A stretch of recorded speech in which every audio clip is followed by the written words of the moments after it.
independence of the financial statements. Now, standard setters world over were susceptible to political pressure. You saw what happened in India 2 years ago when foreign exchange movements were heavy.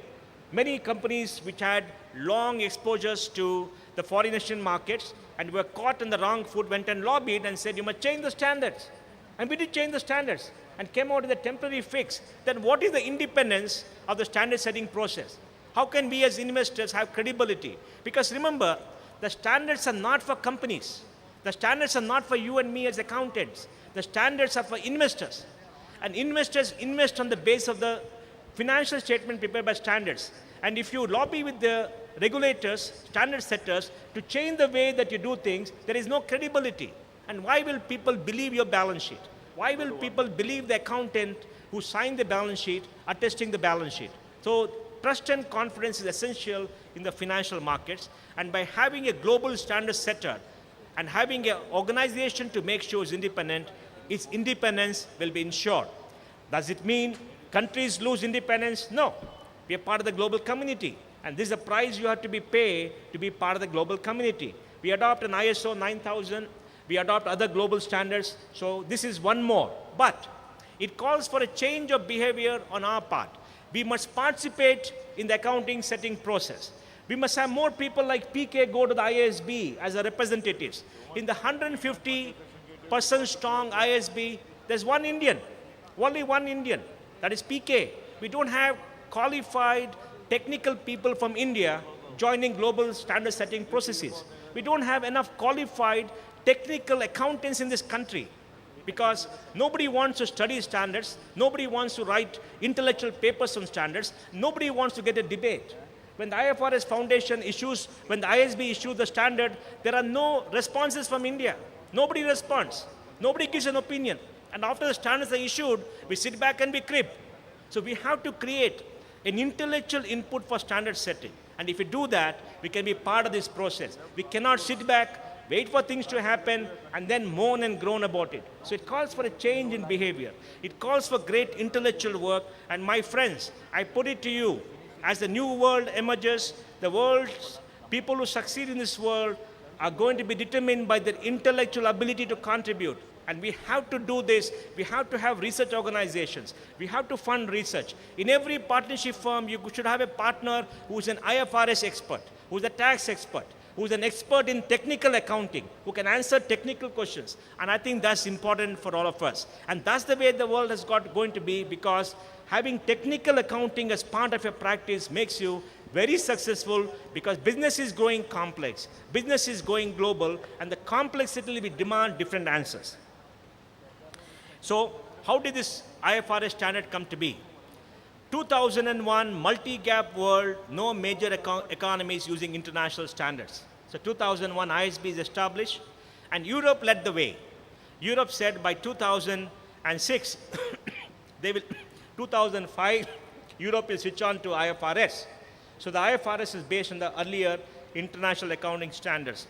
Then in 2006, the FASB, the accounting standard set in America, and ISB came together and said, let us work on a convergence project to bring the standards of America and the ISB together.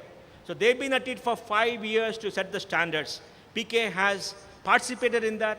PK has participated in shaping global thought and writing standards. And today in 2001, June 2001, they're supposed to come together, and the United States may say whether they're going to adopt IFRS or not.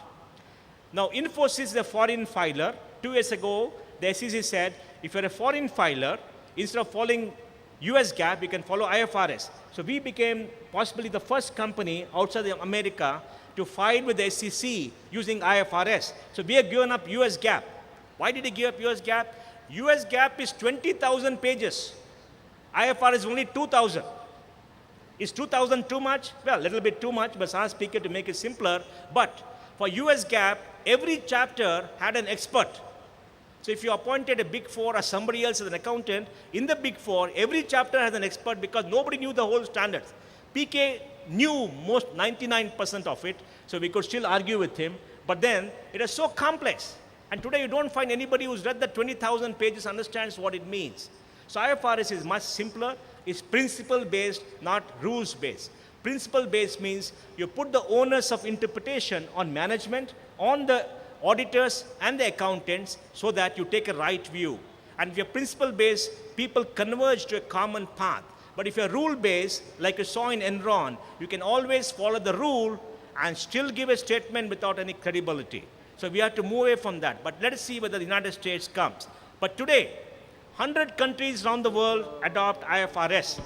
And the next 2 years, when Japan, India, and Korea come on, Brazil comes on, 90, maybe 75% of the world's economies will be on IFRS, with the US holding out. And my friends, let me say this. If the US holds out, does not come to IFRS, it doesn't matter. The US will get isolated. It's the largest capital market in the world, but the rest of the world is bigger. The rest of the world is growing faster. The US has to come there. Even today, in the United States, out of the Standard & Poor's 500 companies, more than 50% of revenues come for the US companies from outside America. So America has to join. And we're all waiting in the foundation to see what America does.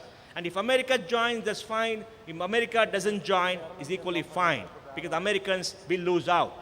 So the balance of power has shifted. And the new reality is Asia, India, and China, and all of us in this room. This is the chart. India is shades of gray because we're going to converge. Of course, the map is a bit wrong because they don't show the top of Kashmir, so please pardon me. Adoption detail. Now, there's an organization called G20.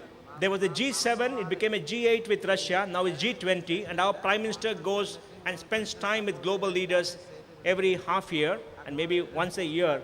And the G20 after the financial crisis said, the world should have one common high-quality accounting standard.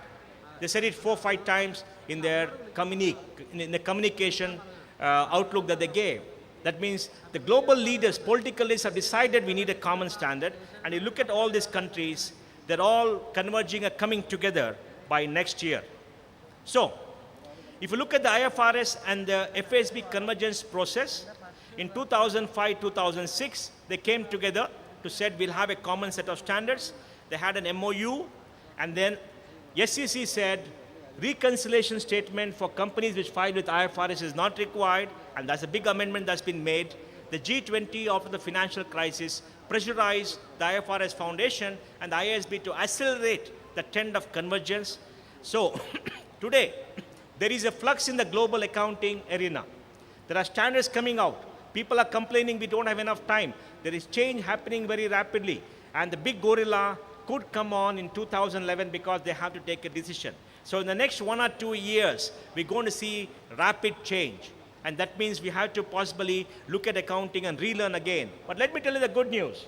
When the institute went on the convergence project and everybody helped out, maybe India is off by 4 to 5% of the total standards. Only 4 to 5% because we're following the old IASB.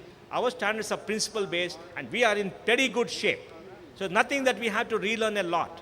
We have to relearn some terms, but I think we are in very good shape, and the institute is spreading IFRS teaching and IFRS training in a very big way.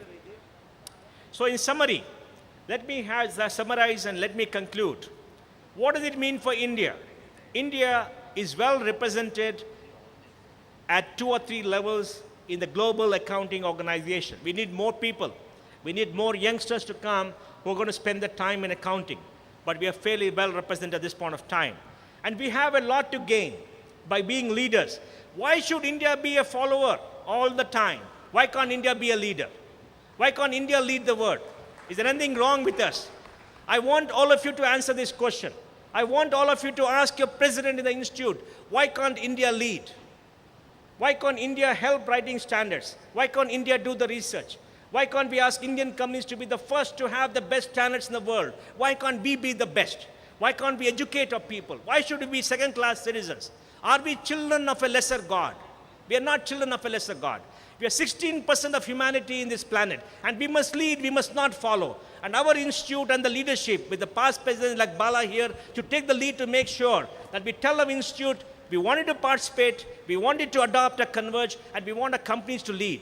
And we want you to educate all of us. We want to set standards. Please invest. My friends, I want to hear your opinion on this. Do you agree with my proposition that India should be a leader? Do you agree the proportion institute should lead? I want you to raise your voice so that it goes to Amarjit Chopra in Delhi. He just landed in Delhi. Please say yes. Louder. Louder. Thank you very much. I think PK and I are going to Delhi. We'll tell Amarjit Chopra. And Bala is here to take a voice too. So we must lead. So we must take the leadership of the global financial reform agenda.